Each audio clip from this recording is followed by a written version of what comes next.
SVC ஆதித்யரா movies தயாரிப்பில் ஷங்கர் இயக்கத்தில் ராம்சரண் நடிக்கும் கேம் சேஞ்சர் ஜனவரி 10 முதல்.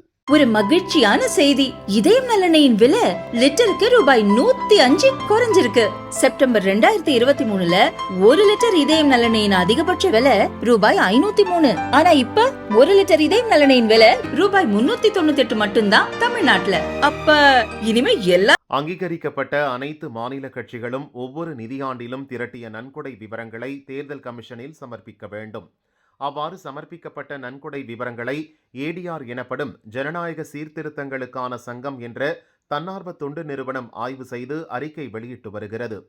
அந்த வகையில் 2022-2023 நிதியாண்டில் மாநில கட்சிகள் பெற்ற நன்கொடை விவரங்கள், யாருக்கு அதிக வசூல், எத்தனை கட்சிகள் முறையாக விவரங்களை தாக்கல் செய்தன என்பது உள்ளிட்ட விவரங்களை ஏடிஆர் வெளியிட்டுள்ளது.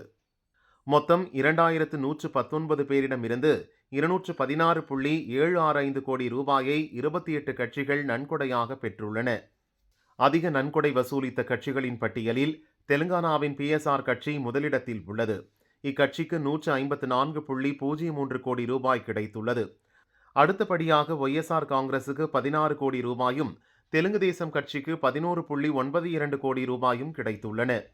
திமுகவுக்கு 7.22 கோடி ரூபாய் நன்கொடை கிடைத்துள்ளது. இந்திய கம்யூனிஸ்ட் கட்சிக்கு 7.13 கோடி ரூபாய் வந்திருக்கிறது. மொத்த பட்டியலில் PRS கட்சிதான் இமாலய நன்கொடையை பெற்றிருக்கிறது. 70% நன்கொடை அந்த கட்சிக்கு மட்டும் கிடைத்துள்ளது. அடுத்த இடங்களில் முறையே YSR காங்கிரஸ், தெலுங்கு தேசம், திமுக, இந்திய கம்யூனிஸ்ட் கட்சிகள் உள்ளன. மொத்த நன்கொடையில் 90.56% முதல் 5 கட்சிகளுக்கு கிடைத்துள்ளன.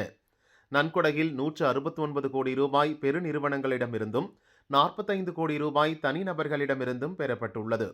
டில்லியில் இருந்துதான் அதிகபட்ச நன்கொடை வழங்கப்பட்டுள்ளன. இங்கிருந்து மட்டும் 107.09 கோடி ரூபாய் வழங்கப்பட்டுள்ளது. இதற்கு அடுத்தபடியாக தெலுங்கானா மற்றும் ஆந்திரா இடம்பெற்றுள்ளன என்று அந்த அறிக்கையில் கூறப்பட்டுள்ளது. பல கட்சிகள் தாமதமாக நன்கொடை பட்டியலை சமர்ப்பித்துள்ளன.